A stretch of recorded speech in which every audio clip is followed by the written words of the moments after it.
सो hey guys, मेरा नाम है अम्मार मलिक और मैं एक सीए इंटर का स्टूडेंट हूँ।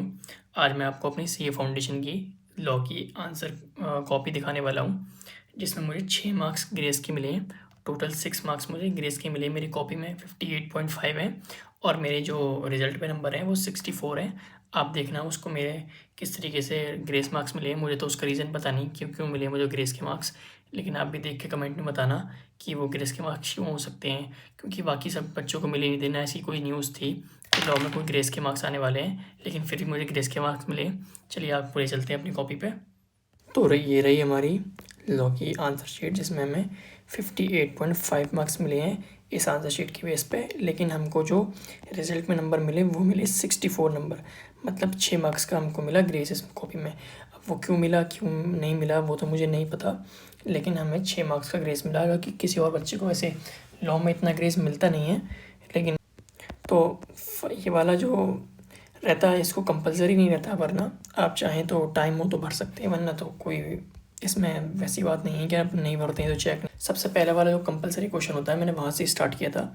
जो फर्स्ट वाले का ए पार्ट जो था वो 7 मार्क्स का था। उसमें अलग अलग 4 क्वेश्चन आते हैं छोटे छोटे, जिनको ही मैंने काफ़ी लंबे लंबे उसमें आंसर में लिखा था। देख सकते हैं पहले वाला मैरिज ब्रोकरेज से रिलेटेड था, तो मैंने उसको अंडरलाइन भी किया है, अंडरलाइन किया है और कंक्लूजन को अलग से लिखा है। मतलब 1 नंबर 1.5 नंबर का क्वेश्चन होता है, फिर भी मैंने इसमें लंबा करके लिखा था इसको। सेकंड वाला जो था वो इनिशियल इम्पॉसिबिलिटी से था, जो वाइड एब इनिशियो होता है उससे था। आप आंसर देख सकते हैं पॉज करके वीडियो। इस तरीके से मैंने फ्रेमिंग की थी 1 नंबर के आंसर की भी। सेकंड वाला जो गुडविल सोल्ड करते हैं अपना, उससे था सेक्शन 27 से था, इंडियन कॉन्ट्रैक्ट एक्ट से। वो उसका भी मुझे 1 ही मार्क्स मिला, काफ़ी लंबे क्वेश्चन का। उस लास्ट वाला जो था इसका ही मुझे 1 ही मार्क्स मिला है, तो मतलब 7 में से सिर्फ 4 मार्क्स मिले मुझे 2 पेज लिखने के बाद भी। यहाँ से स्टार्ट हुआ आंसर और यहाँ तक लिखने के मुझे 4 मार्क्स मिले बस 7 में से। सेकंड वाला क्वेश्चन था फर्स्ट का बी पार्ट, वो सेक्शन 8 कंपनी से था। तो मैंने जब जहाँ जहाँ सेक्शन मुझे याद थे उसको मैंने कोड कर दिया और उसको एक बॉक्स पर डाल दिया था, ठीक है, ताकि अलग से हाईलाइट हो जाए वो। ये मैंने अच्छे से इसको फ्रेम किया आंसर को। रिवोकेशन ऑफ इन लाइसेंस का अलग से एक हेडिंग दे दी और इसको कंक्लूजन करके लिख दिया पूरा आंसर को, जिसकी मुझे लॉ लिखने के 1.5 मार्क्स मिले आंसर में से और कंक्लूजन के 2 मार्क्स मिले, तो मतलब हो गए 3.5 मार्क्स। ये 5 नंबर का क्वेश्चन था। कंक्लूजन देख लो आप कैसे करके लिखा है मैंने, 4-5 लाइन में कंक्लूजन लिखा अलग अलग हैशटैग लगा के। और एक जो लास्ट क्वेश्चन, लास्ट जो मेन कंक्लूजन होता है उसको मैंने अलग अलग से लिख दिया था 3 लाइन में। फर्स्ट के बी के 2 पार्ट थे, सेकंड वाला पार्ट जो था वो आर्टिकल ऑफ एसोसिएशन से आया था। यूजुअली आता नहीं है एओए से आंसर क्वेश्चन, लेकिन इसमें इंट्रेंचमेंट वाला प्रोविज़न जो है वो बहुत ज़्यादा इंपॉर्टेंट है, तो उसको पढ़ के ज़रूर जाना आप, क्योंकि उससे क्वेश्चन आया था मेरे पास। क्या नाम पूरा इसको लिख दिया मैंने। पब्लिक कंपनी केस में क्या रहता है, जैसे स्पेशल रेजोल्यूशन पास करना पड़ता है पब्लिक कंपनी केस में। प्राइवेट कंपनी के केस में कंसेंट चाहिए होती है सारे मेंबर्स की, वो भी मैंने पूरा उसको अंडरलाइन कर दिया था नीचे नीचे। कंक्लूजन लिख दिया पूरा मैंने इसका। दो क्वेश्चन पूछे थे इसमें, फर्स्ट पार्ट बी पार्ट में, एक में प्राइवेट कंपनी थी एक में पब्लिक कंपनी थी। दोनों के आंसर मैंने ठीक करके दे दिए थे इसमें। फिर भी पूरे मार्क्स तो नहीं देता ICI। कंक्लूजन का 1 मार्क्स दिया, वो लॉ का 1 मार्क्स दिया, कंक्लूजन का 2 मार्क्स दिया। इसका 1 का सी वाला पार्ट जो था वो माइनर के राइट्स और लाइबिलिटीज़ को लेकर था, इंडियन पार्टनरशिप एक्ट से के सारे। उसके बाद लाइबिलिटीज़ लिखते हैं सारी, आप देख सकते हैं पॉज करके। तो पूरे ओवरऑल इसमें 1 के सी पार्ट में मुझे 4.5 मार्क्स मिले और ओवरऑल 14 मार्क्स मिले मुझे फर्स्ट वाले क्वेश्चन में। 20 में से 14, 6 मार्क्स मेरे कट हो गए यहाँ पर, जबकि मैंने पूरा आंसर ठीक तरीके से लिखा था उसके बाद भी। सेकेंड वाला मैंने स्टार्ट किया था पहले वाले पार्ट से, मैं लाइन वाइज ही चल रहा था। हाँ, तो ट्रांसफ़र ऑफ प्रॉपर्टी से रिलेटेड था एक, goods sales of goods act से। इमीडिएटली ट्रांसफ़र हो जाता है हमारा प्रॉपर्टी। प्राइमरी फेस एविडेंस, मतलब मैंने जो भी इंपॉर्टेंट पॉइंट्स थे उनको अंडरलाइन कर दिया था। और काफ़ी लंबा क्वेश्चन लिखा, यहाँ से लेके यहाँ तक का तो मैंने लॉ ही लिखा था, फिर भी उसका लॉ का 1 ही मार्क्स मिला मुझे प्रोविजंस का। कंक्लूजन ये लिख दिया मैंने उसको पूरा करके, जिसके मुझे पूरे क्वेश्चन के 3 मार्क्स मिले बस, ज़्यादा इसमें मार्क्स मिले नहीं, जबकि मैंने काफ़ी लिखा था। पॉज करके पढ़ सकते हैं आप इसको मैंने किस तरीके से फ्रेम किया। लेकिन मैंने सारी आईसीआई की लैंग्वेज लिखी थी ज़्यादातर, क्योंकि आप बुक से ही मैच करना तो इस तरीके की लैंग्वेज मिलेगी आपको। अब आते हैं हम 2 के बी वाले पार्ट पे, जो भी एओए से क्वेश्चन था। एओए से मेरे टाइम में 2 क्वेश्चन आए थे, तो ये काफ़ी इंपॉर्टेंट टॉपिक हो जाता है, आप इसको छोड़ के बिल्कुल मत जाना। इसमें एओए का कंटेंट पूछा था सारा, तो उसमें जितने भी पॉइंट्स होते हैं सारे मैंने अलग अलग करके और उनको अच्छे से जैसे बुक में डिस्क्राइब कराया होगा वैसे मैंने इसको डिटेल में डिस्क्राइब करा, ठीक है। तो इसको ज़रूर पढ़ के जाना। एओए बहुत इंपॉर्टेंट टॉपिक है। पहले तो एमओए से ज़्यादा आता था, लेकिन अब आईसीआई एओए से ज़्यादा पूछता है। इसका मैंने ये वाला जो इंट्रेंचमेंट वाला प्रोविजन होता है वो तो पहले के क्वेश्चन में मैंने आपको दिखाया, तो मैंने वही छाप दिया पुराना वाला सारा उठा के, दोबारा दोबारा नहीं लिखा मैंने। नोटिस और इसका मॉडल्स लिख दिए, एफ जी एच आई जे, इसके सारे मॉडल्स लिख दिए मैंने। पूरा क्वेश्चन लिखा, फिर भी 7 नंबर के क्वेश्चन में 4 नंबर मिले मुझे, पता नहीं कहाँ काट लिए नंबर। उसका 2 का सी वाला पार्ट जो था वो इनकॉर्पोरेशन ऑफ एलएलपी से था। तो मैंने इसको पूरा अच्छे से फ्रेम किया। इसमें थोड़ा ज़्यादा ये हैंड राइटिंग बेकार हो गई थी, फिर भी मैंने इसको पूरा क्वेश्चन किया इसी तरीके से। हर किसी को मैंने अंडरलाइन कर दिया, chartered accountant, advocate, company secretary, cost accountant, सबको जितने भी इसमें पूरा प्रोविजन ठीक से लिखा मैंने इसको। और मुझे सेकंड वाले क्वेश्चन में, पूरे सेकंड वाले क्वेश्चन में 11 मार्क्स मिलते हैं 20 में से, सबसे ज़्यादा नंबर कम इसमें है मेरे। और इस वाले क्वेश्चन के 2C के मुझे मिलते हैं सिर्फ 2 नंबर, वो भी इतना सारा लिखने के बाद भी। हम आते हैं 3 वाले पे। 3 का जो फर्स्ट क्वेश्चन था वो इंडियन पार्टनरशिप एक्ट से था, मुझे उसका कुछ भी नहीं पता था। मुझे याद नहीं आ रहा था कौन सा इसमें कौन सा सेक्शन या कौन सा आंसर लिखूंगा इसमें, तो मैंने कुछ भी एक फालतू सा ही लिख दिया प्रोविजन। इसका मुझे तो नंबर नहीं मिला, लेकिन मैंने जो कंक्लूजन लिखा उसके मुझे नंबर मिल गए। कंक्लूजन मुझे पता चल गया था कि क्वेश्चन देख के क्या होगा, तो मैंने कंक्लूजन तो डाल दिया। आधा नंबर यहाँ मिल गया और 1 नंबर मुझे यहाँ मिल गया, टोटल 1.5 नंबर मिल गया, जबकि मुझे इस क्वेश्चन में कुछ भी नहीं आता था। मैंने सिर्फ कंक्लूजन लिख दिया जगह छोड़ के लॉ की, फिर भी मुझे नंबर मिल गए। 1.5 नंबर मुझे मिल गया यहाँ पर सिर्फ कंक्लूजन लिखने का। तो आप भी अगर कंक्लूजन आपको देख कर लग रहा है क्या होगा, तो आप भी कंक्लूजन जरूर कोट करके आना, पूरा क्वेश्चन छोड़ने से तो ज़्यादा ही बेटर है। 2 का जो बी वाला पार्ट था वो पीएफआई से रिलेटेड था, पब्लिक फाइनेंशियल इंस्टीट्यूशन से रिलेटेड था। वो कंपनी एक्ट में जो लास्ट वाली कंपनी का टाइप होता है उसमें था। तो पहले तो मैंने उसको लिख दिया पूरा, उसकी 2 कंडीशंस होती हैं वो कंडीशन भी डाल दी। क्या स्टेट लॉ है, सेंट्रल लॉ के अंदर फॉर्म्ड होना चाहिए वो, और सेंट्रल गवर्नमेंट या स्टेट गवर्नमेंट उसकी 50% से ज़्यादा ओनर होना चाहिए। और एनालिसिस करके इस केस को उसको कंक्लूजन दे दिया मैंने। ऐसे आप भी दे सकते हैं, मैंने ज़्यादा इसको हाईलाइट कर दिया बॉक्स में, आप सिंपल अंडरलाइन भी कर सकते हैं। लेकिन ये सबसे इम्पोर्टेंट पार्ट है इस क्वेश्चन का। कैलकुलेशन ज़रूर दिखानी होती है आपको, अलग से करके कैलकुलेशन आप कैलकुलेटर पर करें, उसके बाद यहाँ पर भी ज़रूर दिखा दें एक बार, ताकि आपने कैलकुलेट कैसे करके करा उसको। ये कैलकुलेशन दिखाना बहुत ज़्यादा इंपॉर्टेंट है, कैलकुलेशन मत छोड़ के आना। इस कैलकुलेशन के मुझे 3 नंबर मिले, कैलकुलेशन नहीं दिखाता तो एक आधी नंबर मिलता है मुझे इस क्वेश्चन में। उसके बाद उसका सेकंड पार्ट था, 3 के बी का सेकंड पार्ट था जो वो कंपनी सील से रिलेटेड था, कॉमन सील है कंपनी की।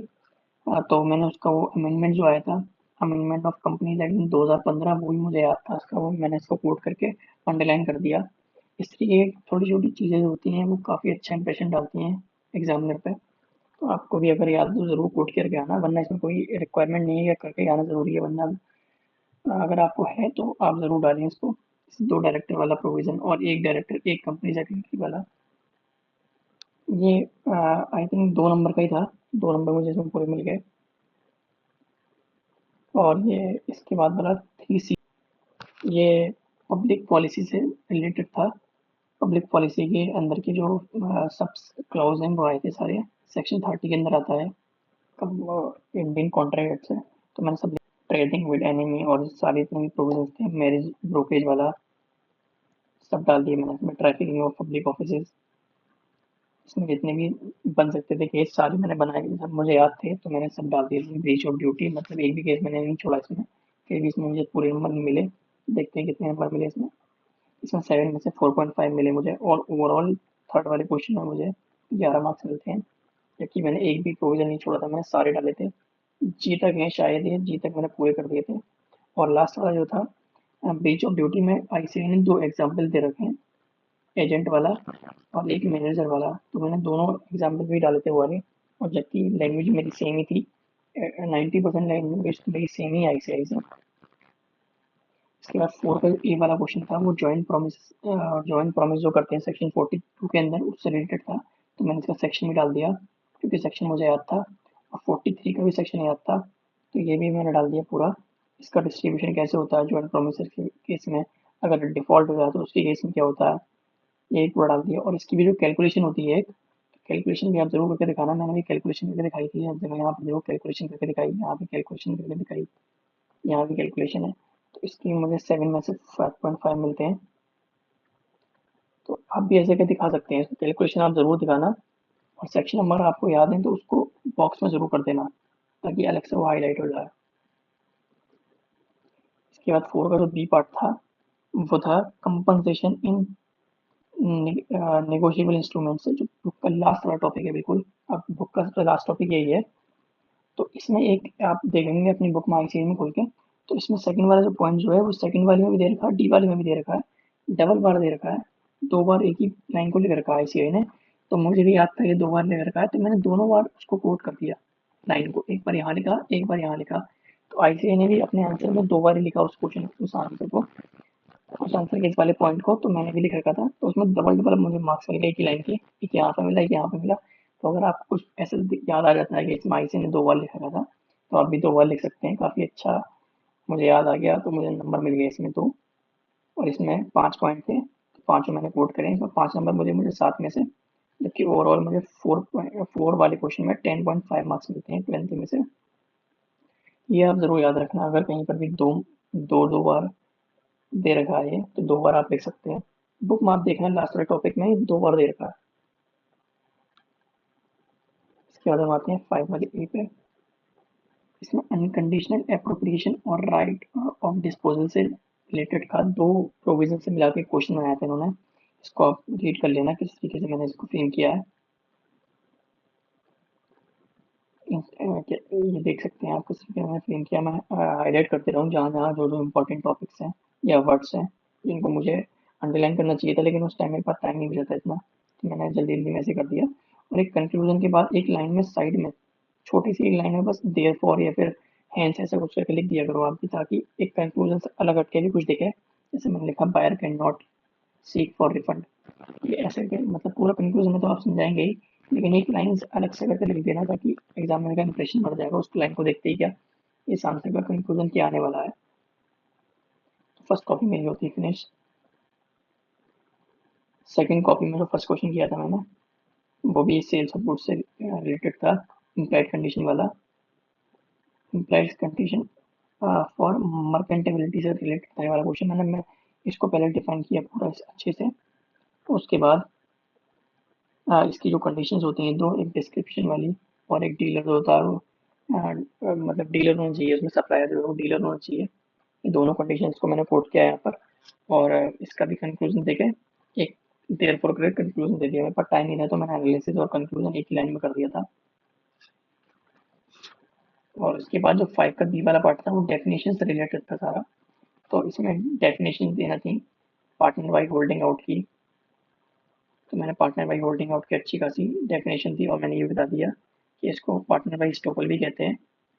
तो अच्छे से पूरी डेफिनेशन थी मैंने, आप इसको पॉज करके पढ़ सकते हैं। उसके बाद थी नॉमिनल पार्टनर की डेफिनेशन।